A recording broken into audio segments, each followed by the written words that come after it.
نحمده ونصلي على رسوله الكريم أما بعد فأعوذ بالله من الشيطان الرجيم بسم الله الرحمن الرحيم يا أيها الذين آمنوا لا تكونوا كالذين كفروا وقالوا لإخوانهم إذا ضربوا في الأرض أو كانوا غزا لو كانوا عندنا ما ماتوا وما قتلوا ليجعل الله ذلك حسرة في قلوبهم والله يحيي ويميت والله بما تعملون بصير وَلَئِن قُتِلْتُمْ فِي سَبِيلِ اللَّهِ أَوْ مُتُّمْ لَمَغْفِرَةٌ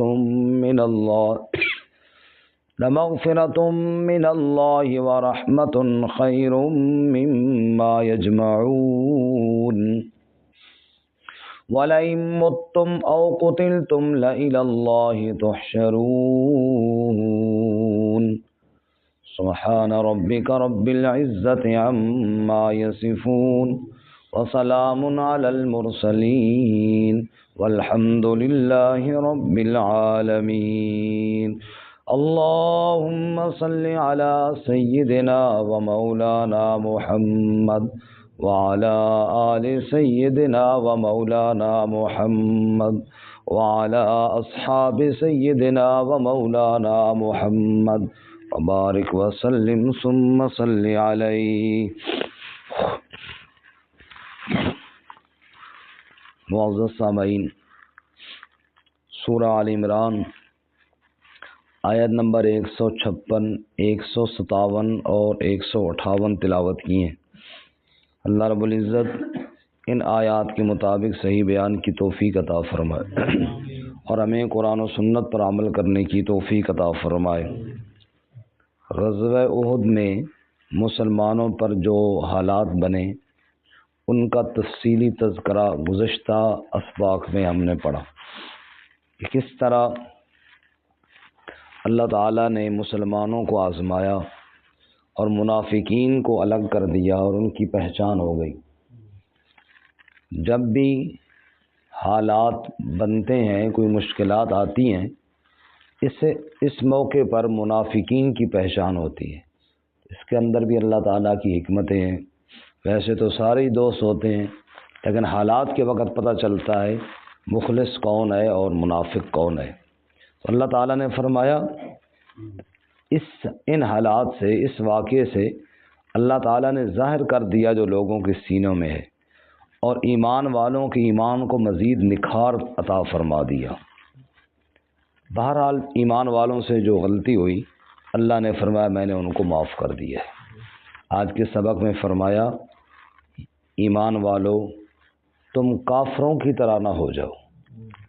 کوئی تو پہچان تو ہو نا، فرق تو ہو نا ایمان والوں میں اور کافروں میں۔ ایک ایمان والا ہے اور ایک کافر ہے، دونوں کا حلیہ بھی ایک جیسا، دونوں کی آمدن بھی ایک جیسی۔ یہ بھی سود کو جائز سمجھتا ہے، وہ بھی سود کو جائز سمجھتا ہے، یہ بھی شراب پیتا ہے، وہ بھی شراب پیتا ہے، اس کا حلیہ بھی اسی طرح ہے، اس کا بھی حلیہ بھی اسی طرح ہے۔ تو کیسے پتہ چلے گا کہ یہ مومن ہے اور یہ کافر ہے؟ اے ایمان والو کافروں کی طرح مت ہو جاؤ۔ رسول اللہ صلی اللہ علیہ وسلم نے ارشاد فرمایا من تشبہ بقوم فہو منہم، جو کسی قوم کی مشابہت اختیار کرتا ہے وہ انہی میں ہے، وہ انہی میں شمار ہوتا ہے۔ فرمایا ایمان والو تم ایمان والے نظر آؤ، دکھنے میں ایمان والے نظر آؤ، عمل میں ایمان والے نظر آؤ۔ سیدہ عائشہ صدیقہ رضی اللہ تعالیٰ عنہا سے ایک صحابی نے پوچھا اماں جی یہ بتاؤ رسول اللہ صلی اللہ علیہ وسلم کے اخلاق کیسے تھے؟ تو اماں جی نے ارشاد فرمایا تو نے قرآن کبھی نہیں پڑھا؟ ہاں جی قرآن تو پڑھتے ہیں۔ میں جو قرآن میں لکھا ہے نا یہ سارا کچھ نبی پاک کرتے تھے، یہی حضور کے اخلاق تھے۔ تو قرآن مجید میں جو لکھا ہے مومن تو اس پہ عمل کرنے والے ہیں، مومن تو قرآن مجید کے مطابق عمل کرنے والے ہیں۔ آج مسئلہ یہ ہے اگر کوئی غیر مسلمانوں کے ساتھ کوئی بات چیت ہوتی ہے، بحث مباحثہ ہوتا ہے، جیسے بھی چند دن پہلے انڈیا کے اندر ہوا، تو تو وہ فوراً آگے مثال دیتے ہیں، وہ فلانا مسلمان کیا کر رہا ہے، فلانا کیا کر رہا ہے، پھر وہ پیٹتے ہیں بیچارے کہ نہیں یار یہ ان کی بات نہ کرو، تم اسلام کی بات کرو۔ کیوں کہ آج ہمارے پاس مسلمان اس قابل نہیں رہا کہ ہم اسے پیش کر سکیں، یہ مسلمان اس قابل نہیں رہا کہ اسے پیش کر سکیں، مسلمان اس قابل ہی نہیں رہا۔ ہم اس لیے کہتے ہیں بھئی قرآن پہ بات کرو، اسلام کے دیگر احکامات پہ بات کرو، رسول اللہ صلی اللہ علیہ وسلم کے فرامین پر بات کرو، لیکن مسلمان کو نہ پیش کرو، کیونکہ اس کی حالت ہی نہیں ہے کہ اس کو پیش کیا جائے کافر کے سامنے۔ ابھی چند دن پہلے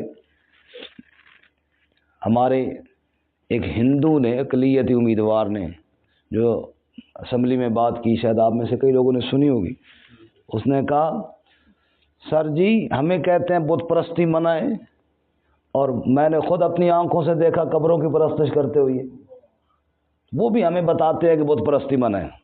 اس نے یہ کہا کہ وہ بھی ہمیں بتاتے ہیں کہ بت پرستی منع ہے، جو خود قبروں پہ سجدے کر رہے ہیں، یہ ہندو کہہ رہا ہے اور اسمبلی میں کہہ رہا ہے۔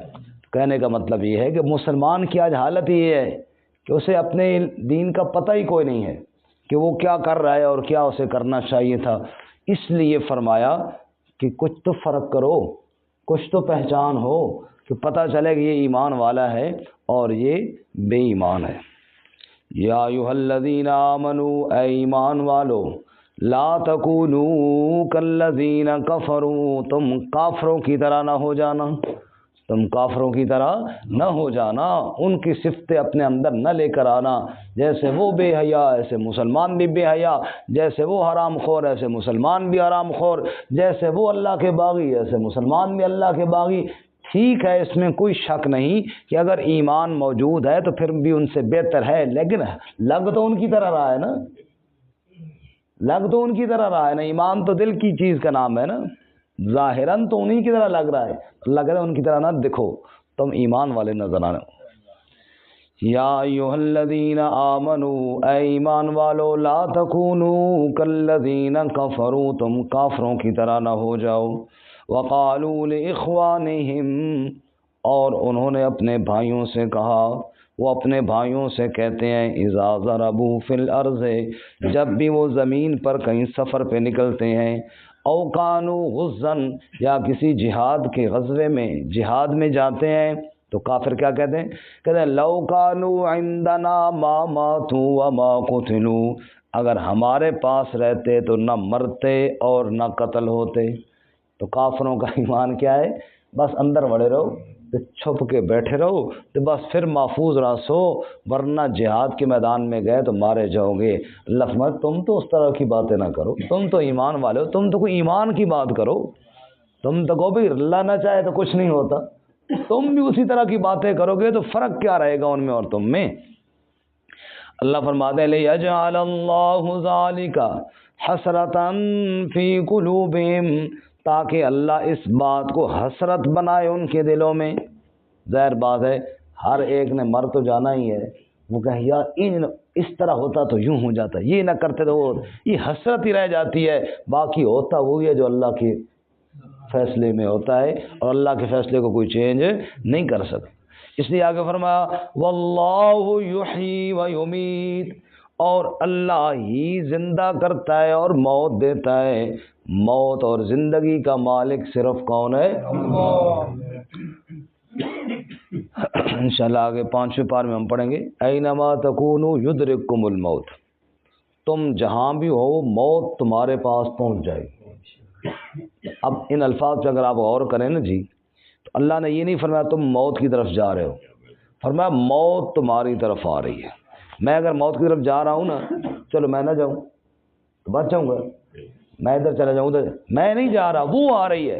اللہ کہتے تو جہاں مرضی چلا جا، تو جہاں مرضی ٹکا رہے، تو نہیں جا رہا، وہ تیری طرف آ رہی ہے۔ یدرککم الموت، موت تمہیں آ کر ڈھونڈ لے گی، تم جہاں مرضی ہو۔ تو یہ تصور ہی غلط ہے کہ میں جاؤں گا تو شاید بنوں گا اور میں نہیں جاؤں گا تو میں بچ جاؤں گا۔ اللہ کہتے ہیں تیرے جانے نہ جانے کی تو بات ہی نہیں ہے، وہ آ رہی ہے تیری طرف۔ فرمایا واللہ یحیی و یمیت، اور اللہ ہی زندہ کرتا ہے اور اللہ ہی موت دیتا ہے، موت اور حیات کا مالک صرف کون ہے؟ سبحان اللہ۔ ایک وہی ہے رب کی ذات جس کے ہاتھ ہے موت حیات، نہیں کوئی مالک رب کے سوا، لا الہ الا اللہ واللہ یحیی و یمیت واللہ بما تعملون بصیر۔ اور اللہ تعالیٰ جو تم کرتے ہو اس کو دیکھنے والا ہے، سب کے اعمال کو دیکھنے والا کون ہے جی؟ اللہ ہی۔ الہ ہوتا ہی وہ ہے، معبود ہے ہی وہ، جس کے اندر بنیادی طور پہ دو صفتیں پائی جائیں۔ کتنی صفتیں بولو؟ پہلی صفت علم اور دوسری صفت قدرت۔ جو بھی عمل ہم کر رہے ہیں، اب میں درس دے رہا ہوں، آپ سن رہے ہیں، میرا رب میری اس حالت کو جانتا ہے، صرف ظاہر کو نہیں جانتا، اتنا جاننے والا ہے کہ نیت کو بھی جانتا ہے۔ آپ جس حالت میں بیٹھے ہیں رب جانتا ہے اور نیتوں کو بھی جانتا ہے، یہ ہے علم، اور اس پر پوری قدرت بھی ہے، نفع دے نقصان دے اور اجر دے، اجر کی امید بھی بیٹھے ہیں نا، تو یہ پوری قدرت بھی ہے۔ علم اور قدرت یہ دو صفتیں جس ذات کے اندر ہوں وہی تو معبود ہوتا ہے، اور یہ صرف کون ہے جی؟ اللہ۔ عبادت کس کو کہتے ہیں؟ عبادت ہم کہیں گے نماز کو کہتے ہیں، نہیں، یہ تو عبادت میں سے رکن ہے نا عبادت کے۔ جیسے کوئی بندہ پوچھ بھائی انسان کس کو کہتے ہیں، بندہ کہے جی یاسر کو کہتے ہیں، اجمل کو کہتے ہیں، کیسر کو کہتے ہیں، بھائی یہ تو رکن ہے نا، انسان ہے، لیکن صرف یہ تین بندے تو نہیں ہے نا، انسان تو اور بھی ہیں۔ عبادت نماز روزہ ہے، لیکن صرف نماز روزہ کا نام تو عبادت نہیں ہے نا۔ عبادت کی بات سمجھیے، تعریف عبادت یہ ہے کسی ہستی کے بارے میں دو عقیدے یہ رکھنا، علم والا اور قدرت والا۔ علم اور قدرت کا عقیدہ رکھ کے فَكُلُّ ثَنَاءٍ وَتَعْظِيمٍ، جو بھی تعریف کرو، جو بھی عمل کرو، جو بھی عزت کا کام کرو، وہ سارے کے سارے عبادت بنتے جائیں گے۔ مثال کے طور پہ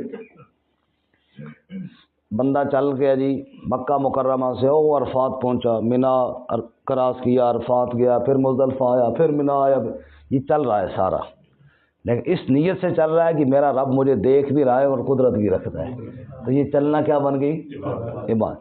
یہاں سے چلا، یہاں پاکستان سے جا رہا ہے، تو یہ سارا چلنا کیا بن گیا جی؟ عبادت بن گئی۔ صرف نماز نہیں، یہ نیت رکھ کر کہ میرا رب دیکھ بھی رہا ہے اور مجھے اجر بھی دے گا، قدرت اور علم، یہ دو چیزیں رکھ کے نیت یہاں سے چلا تو کیا بن گئی؟ چلنا عبادت۔ حجر اسود کو چوم رہا ہے، وہ چومنا عبادت۔ صدقہ دے رہا ہے، صدقہ دینا عبادت۔ قربانی کا بکرا خریدنے کے لیے منڈی جا رہا ہے، پھر اس کو لے کے آ رہا ہے، یہ جانا آنا، اس کو لینا، یہ ساری کیا بن جائے گی؟ عبادت بن جائے گی۔ حتیٰ کہ جو کام بھی کرتا جائے گا وہ کیا بن جائے گی؟ اب آپ سارے تقریباً میری طرف منہ کر کے بیٹھے ہیں، سوائے دو چار بندوں کے جو سو رہے ہیں نیچے منہ کر کے، باقی تو سب کا منہ میری طرف ہے نا جی، بیٹھے ہیں ماشاءاللہ۔ اور جیسے بندہ تشہد میں بیٹھتا ہے، اب وہ بیٹھنا تشہد والا عبادت ہے، یہ بیٹھنا عادت ہے۔ عادت اور عبادت میں فرق نیت کا ہے، ورنہ تو اگر اس طرح بیٹھو تو عبادت ہے نا، رب کے سامنے بیٹھے تو کیا ہے؟ عبادت ہے۔ کیوں؟ میرے بارے میں آپ میں سے کسی کا یہ عقیدہ نہیں ہے کہ میں دلوں کے راز جانتا ہوں اور سب کچھ جانتا ہوں، اور یہ بھی آپ میں سے کسی کا عقیدہ نہیں ہے کہ نفع نقصان کا مالک ہوں۔ جب یہ نہیں ہے تو عادتاً بیٹھے ہیں، جب یہ عقیدہ رکھ کر بیٹھیں گے تو کیا بن جائے گی؟ عبادت بن جائے گی۔ بس یہ عادت اور عبادت میں فرق نیت کا ہے۔ واللہ بما تعملون بصیر، اللہ کہتا ہے یہ عقیدہ فٹ کرو نا کہ سب کچھ دیکھنے والا کون ہے، بس تبھی تو تمہاری عبادت بنے گی۔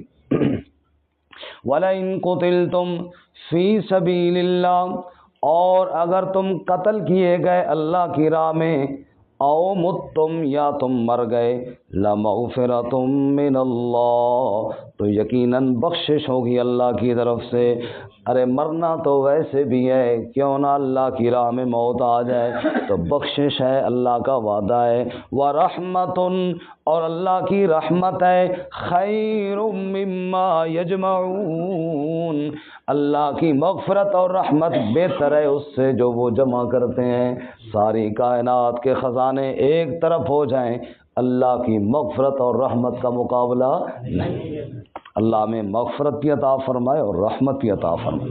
وَلَئِن مُتُّمْ، اور اگر تم مر گئے، او قتلتم، یا تم قتل کر دیے گئے، لَإِلَى اللَّهِ تُحْشَرُونَ، سب نے اللہ ہی کی جانب اکٹھا ہونا ہے، اللہ ہی کی طرف تم اکٹھے کیے جاؤ گے۔ جانا سب نے کہاں ہے؟